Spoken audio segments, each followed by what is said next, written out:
Chauhan education में आप सभी का स्वागत है। आज से हम रीट के लिए एक सीरीज़ शुरू करना जा रहे हैं, जिसमें कि हम यूपी टेट के जो पुराने क्वेश्चन आए हुए उनको सॉल्व करेंगे। इस सीरीज़ में आप आज का हमारा पहला पेपर है यूपी टेट 2018 का पेपर फर्स्ट, जिसमें जो साइकोलॉजी के क्वेश्चन हैं वो हम सॉल्व करेंगे। अगर ये वीडियो आपको पसंद आए तो वीडियो को लाइक, शेयर और चैनल को सब्सक्राइब करें। पहला प्रश्न है हमारा, कॉलर यह सिद्ध करना चाहता था कि सीखना है एक ऐसी स्थिति जिसमें व्यक्ति पशु से श्रेष्ठ है, स्वायत्त यादृच्छिक क्रिया है, संज्ञानात्मक संकार्य है और परिस्थिति के विभिन्न अंगों का प्रत्यक्षीकरण है। तो दोस्तों इसका आंसर होगा फोर्थ, परिस्थिति के विभिन्न अंगों का प्रत्यक्षीकरण होगा। दूसरा क्वेश्चन है हमारा, किसी भी नई भाषा को सीखने के लिए कहाँ से प्रारंभ किया जाना चाहिए। पहला है ऑप्शन है इसका, अक्षरों व शब्दों के मध्य साहचर्य से, वाक्यों के निर्माण से, शब्दों के निर्माण से, चौथा है उपयुक्त में से कोई नहीं। तो दोस्तों इसका सही आंसर होगा एक नंबर, अक्षरों व शब्दों के मध्य साहचर्य से।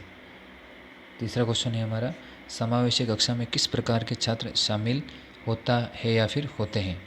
पहला है इसका, केवल विशिष्ट छात्र, सामान्य और विशिष्ट छात्र, केवल सामान्य छात्र, बहुभाषी और प्रतिभाशाली छात्र। तो दोस्तों इसका आंसर होगा आपके सेकंड वाला, सामान्य और विशिष्ट छात्र। अब एक मैं आपको यहाँ पे चीज़ बता दूँ कि समावेशी शिक्षा की जो अवधारणा है वो महात्मा गांधी ने दी थी। फोर्थ क्वेश्चन है, अधोलिखित में गणित संबंधी अधिक अक्षमता को कौन सा पद परिभाषित करता है। पहला है निरस्ता संबंधी दोष, पठन दोष, तीसरा गणना दोष, चौथा है उपयुक्त में से कोई नहीं। तो दोस्तों इसका आंसर होगा गणना दोष। फोर्थ है, समावेशीकरण की सफलता के लिए आवश्यक है। पहला बिंदु है क्षमता निर्माण का अभाव, दूसरा है अभिभावकों की भागीदारी का न होना, तीसरा है अलगाव, चौथा है संवेदनशीलता। तो दोस्तों इसका आंसर होगा आपके संवेदनशीलता, फोर्थ नंबर। नेक्स्ट क्वेश्चन है हमारा, निम्न में से कौन सा संवेग का तत्व नहीं है। निम्न में से कौन सा संवेग का तत्व नहीं है। सब पहला ऑप्शन है इसका व्यवहारात्मक, दूसरा है दैहिक, तीसरा है संज्ञानात्मक, चौथा है संवेदी। तो दोस्तों इसका आंसर होगा, जो आपके संवेग का तत्व नहीं है वो आपके इसमें है दैहिक वाला जो तत्व है वो इसका संवेग का तत्व नहीं होगा। सातवां क्वेश्चन है हमारा, संज्ञानात्मक क्षेत्र का सही अनुक्रम है। पहला है ज्ञान, अनुप्रयोग, अवबोध, विश्लेषण, संश्लेषण और मूल्यांकन। दूसरा बिंदु है मूल्यांकन, अनुप्रयोग, विश्लेषण, संश्लेषण, अवबोध और ज्ञान। तीसरा है मूल्यांकन, संश्लेषण, विश्लेषण, अनुप्रयोग, अवबोध और ज्ञान। फोर्थ है हमारा ज्ञान, अवबोध, अनुप्रयोग, विश्लेषण, संश्लेषण और मूल्यांकन। तो दोस्तों इसका आंसर आप सभी जानते हैं क्या होगा, ज्ञान होगा, उसके बाद अवबोध होगा, उसके बाद अनुप्रयोग होगा, उसके बाद विश्लेषण, संश्लेषण और मूल्यांकन होगा। तो ये हमारे फोर्थ ऑप्शन में दे रखा, तो इसका आंसर होगा फोर्थ।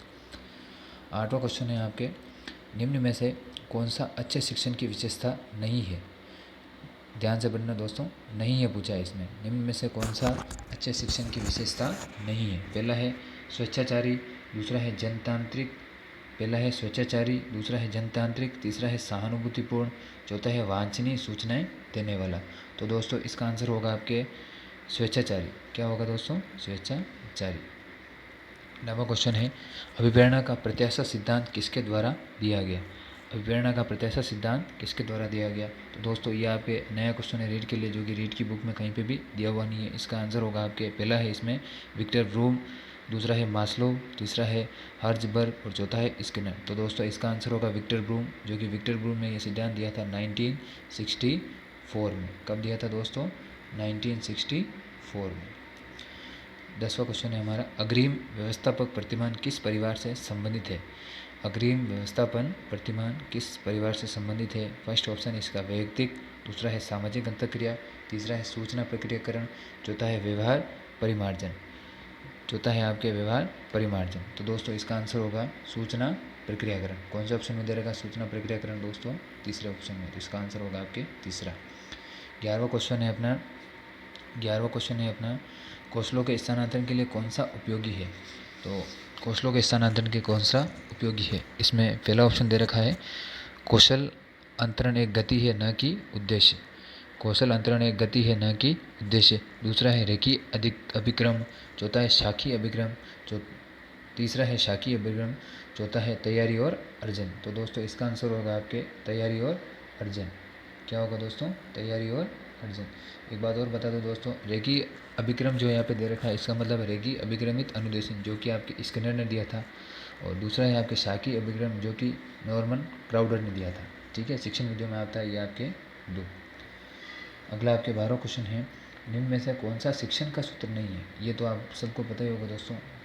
पहला ऑप्शन दे रखा है इसमें सरल से कठिन की ओर, ये तो होता ही है। दूसरा अनिश्चित से निश्चित की ओर, ये भी होता है। तीसरा है आपके दृश्य से अदृश्य की ओर।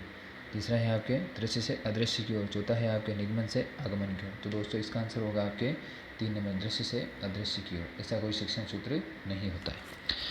चौथा है सूक्ष्म शिक्षण चक्र का प्रथम पद है। सूक्ष्म शिक्षण चक्र का प्रथम पद है। पहला है प्रतिपुष्टि, दूसरा है शिक्षण, तीसरा है योजना बनाना, और चौथा है प्रस्तावना। तो दोस्तों इसका प्रथम पद पूछा है, प्रथम पद क्या होगा? योजना बनाना। क्या होगा? योजना बनाना। तो दोस्तों जो आपके सूक्ष्म शिक्षण है उसमें, सूक्ष्म शिक्षण में आपके पहला पद कौन सा है? योजना बनाना। 14 क्वेश्चन है आपके, निम्न में से कौन सा अवबोध स्तर के शिक्षण में शामिल है? प्रश्न पूछा है आपके, निम्न में से कौन सा अवबोध स्तर के शिक्षण में शामिल है? पहला दे रखा है पृथक्करण, दूसरा दे रखा अनुपयोग, तीसरा दे रखा तुलना, चौथा है आपके अन्वेषण। तो दोस्तों इसका आंसर होगा अन्वेषण। और एक चीज़ और आपको बता दूं कि अवबोध जो स्तर है उसके बारे में आपके सबसे पहले मॉरिसन ने बताया था। किसने बताया था दोस्तों? मॉरिसन ने आपके बताया था। 5वां क्वेश्चन है आपके 15 क्वेश्चन। शैक्षिक सुधारों में प्रभावी विकेंद्रीकरण तभी संभव होगा जब, इसका ए दे रखा है, जब खंड व संकुल संदर्भ केंद्रों की भागीदारी बढ़े। बी है आपके स्थानीय संदर्भ व्यक्ति उपलब्ध हो। सी है आपके अध्यापकों के पास संसाधन और प्रासंगिक सामग्री भी मौजूद हो। अध्यापकों के पास संसाधन और प्रासंगिक सामग्री भी मौजूद हो। तो दोस्तों इसमें ऑप्शन दे रखे हैं आपके ए और सी, दूसरा दे रखा ए और बी, तीसरा दे रखा बी और सी, फोर्थ दे रखा ए बी सी। तो दोस्तों इसका आंसर होगा आपके ए बी सी। चारों ऑप्शन सही है इसमें। 16 क्वेश्चन है आपके, एक छात्र पढ़ रहा है, उसका नाम लेकर किसी ने बुलाया, इनमें से किसी संवेदना द्वारा वह अपनी अनुक्रिया प्रकट करेगा? तो दोस्तों इसमें फर्स्ट ऑप्शन दे रखा है दृष्टि संवेदना, दूसरा दे रखा है स्पर्श संवेदना, तीसरा दे रखा है आपके ध्वनि संवेदना, और चौथा दे रखा है प्रत्यक्ष संवेदना। तो दोस्तों ये जो प्रश्न दे रखा है आपके हिंदी शिक्षण उद्योग में, जो आपके भाषा के जो बिंब दे रखे हैं उनके अनुसार इसका आंसर होगा, क्या होगा आपके ध्वनि संवेदना। यानी कि उस बच्चे ने ध्वनि सुनी, उसके बाद उसने जो भी मन में जो संवेदना आई उसके हिसाब से क्या आंसर होगा इसका? ध्वनि संवेदना। 17वां क्वेश्चन है आपके, पियाजे के सिद्धांत के अनुसार प्राक संक्रियात्मक अवस्था की अवधि है, जिसमें दे रखा है आपके 4 से 8 साल, जन्म से 2 साल, 2 से 7 साल, 5 से 8 साल।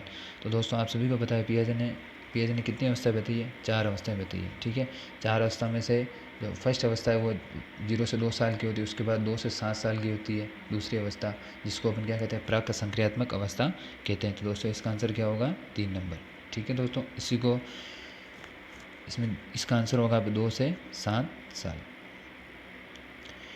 निम्न में से 18वां क्वेश्चन, निम्न में से कौन सी बाद की बाल्यावस्था के बौद्धिक विकास की विशेषता नहीं है? दोस्तों ध्यान से पढ़ना है क्वेश्चन को, क्या पूछा है? विशेषता नहीं है पूछा है। ठीक है, क्या पूछा है? नहीं है।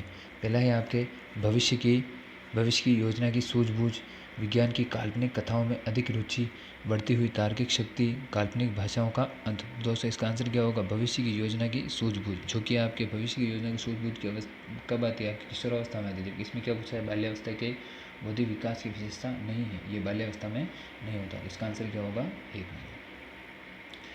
19वां क्वेश्चन है आपके,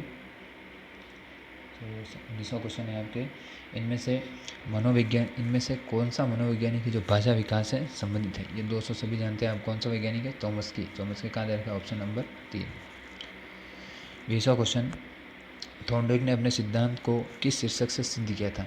थॉर्नडाइक ने कौन सा सिद्धांत दिया था दोस्तों? अधिगम के प्रयास एवं भूल का सिद्धांत।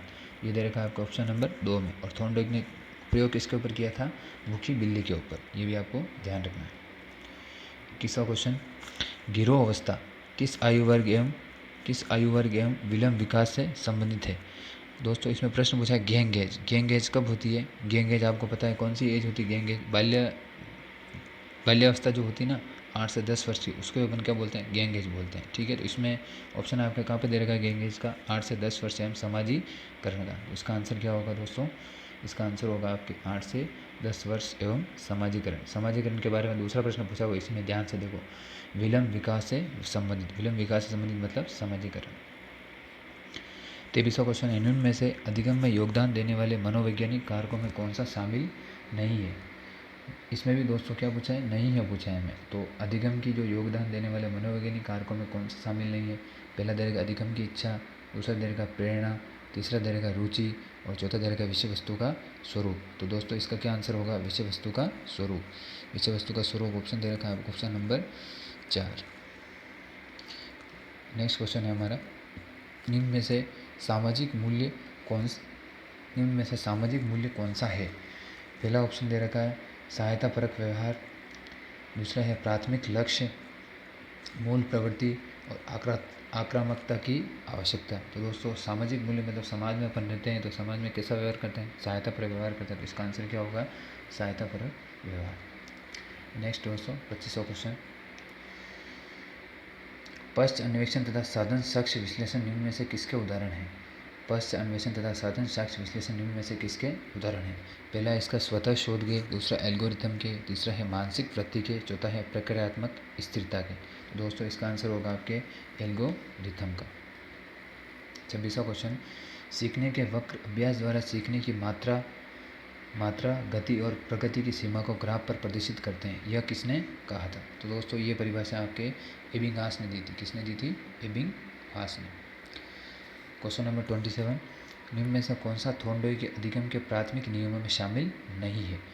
थॉर्नडाइक ने जो नियम दिए थे, कितने नियम थे दोस्तों, टोटल 8 नियम दिए थे, जिसमें से 3 तो आपके जो मुख्य नियम थे वो थे और 5 इसके गौण नियम थे। अब इसमें प्रश्न में क्या पूछा है, जो प्राथमिक नियमों में शामिल नहीं है वो कौन सा है, यानी कि एक इसमें गौण नियम दे रखा है। ठीक है दोस्तों, गौण नियम कौन सा है इसमें देखो, पहला ऑप्शन है आपके साहचर्यात्मक स्थानांतरण का नियम, दूसरा है अभ्यास का नियम, तीसरा प्रभाव का नियम, चौथा है तत्परता का नियम। तो दोस्तों इसका आंसर क्या होगा, पहला ऑप्शन साहचर्यात्मक स्थानांतरण का नियम, जो कि आपके इसका गौण नियम है। 26वां क्वेश्चन, अनुकूलित अनुक्रिया सिद्धांत किसके अनुकूलन पर बल देता है। वापस पढ़ रहा हूँ दोस्तों, अनुकूलित अनुक्रिया सिद्धांत किसके अनुकूलन पर बल देता है। पहला है तर्क पर, दूसरा है व्यवहार पर, तीसरा है चिंतन पर, चौथा है आपके अभिप्रेरणा पर। तो अनुकूलित अनुक्रिया का सिद्धांत पाउलो ने दिया था, ठीक है, जिसने जो आपके कुत्ता था उसके ऊपर एक्सपेरिमेंट किया था। और ये जो आपके अनुकूलित अनुक्रिया का सिद्धांत है ये किसके अनुकूलन पर बल देता है, व्यवहार के ऊपर। तो पाउलो था जो आपके क्या था, व्यवहारवादी था। 29वां क्वेश्चन, क्रियाप्रसूत अनुबंधन का दूसरा नाम क्या है। क्रियाप्रसूत अनुबंधन का दूसरा नाम क्या है। दोस्तों क्रियाप्रसूत अनुबंधन का सिद्धांत किसने दिया था, स्किनर ने दिया था। किसने दिया था दोस्तों, स्किनर ने। ठीक है, इसका उपनाम क्या क्या है देखो, ऑप्शन क्या होगा, संपत अनुबंधन, नैमित्तिक अनुबंधन, प्राचीन अनुबंधन और चिन्ह अनुबंधन। अब दोस्तों इसमें जो दे रखा है प्राचीन अनुबंधन, ये तो आपके अनुकूलित अनुक्रिया का जो सिद्धांत है पाउलो का, उसी का दूसरा नाम है, तो ये तो हो ही नहीं सकता। उसके बाद जो दूसरा ऑप्शन दे रखा है नैमित्तिक अनुबंधन, वो क्या होगा, आपके क्रियाप्रसूत के सिद्धांत का दूसरा नाम है। ठीक है दोस्तों, आज का आखिरी क्वेश्चन हमारा, निम्न में से कौन सी अधिगम की एक विशेषता, इनमें से कौन सी अधिगम की एक विशेषता नहीं है। निम्न में से कौन सी अधिगम की एक विशेषता नहीं है। पहला ऑप्शन है हमारा, अधिगम का अवलोकन प्रत्यक्ष रूप से किया जा सकता है। हाँ दोस्तों, अधिगम का अवलोकन प्रत्यक्ष रूप से किया जा सकता है। अधिगम व्यवहार में अपेक्षाकृत स्थायी परिवर्तन, ये भी सही है। तीसरा है अधिगम प्राणी की अभिवृद्धि है। अब दोस्तों ये हो सकता है, अगला फोर्थ ऑप्शन और पढ़ लेते हैं, हो सकता है क्या होता है ये वाला सही हो, फोर्थ वाला गलत हो। फोर्थ ऑप्शन है आपके, अधिगम में एक लक्ष्योन्मुख प्रक्रिया है। तो दोस्तों फोर्थ वाला भी सही है। अब तीसरे में दे रखा अधिगम प्राणी की अभिवृद्धि है, न कि अधिगम प्राणी की अभिवृद्धि नहीं होगी, क्या है, अधिगम प्राणी में होने वाला है विकास के अंतर्गत आता है। तो दोस्तों तीसरा वाला आपके ऑप्शन गलत होगा इसमें। ठीक है, तो यानी कि इसका सही आंसर तो होगा तीसरा। ठीक है दोस्तों, आज के लिए बस इतना ही।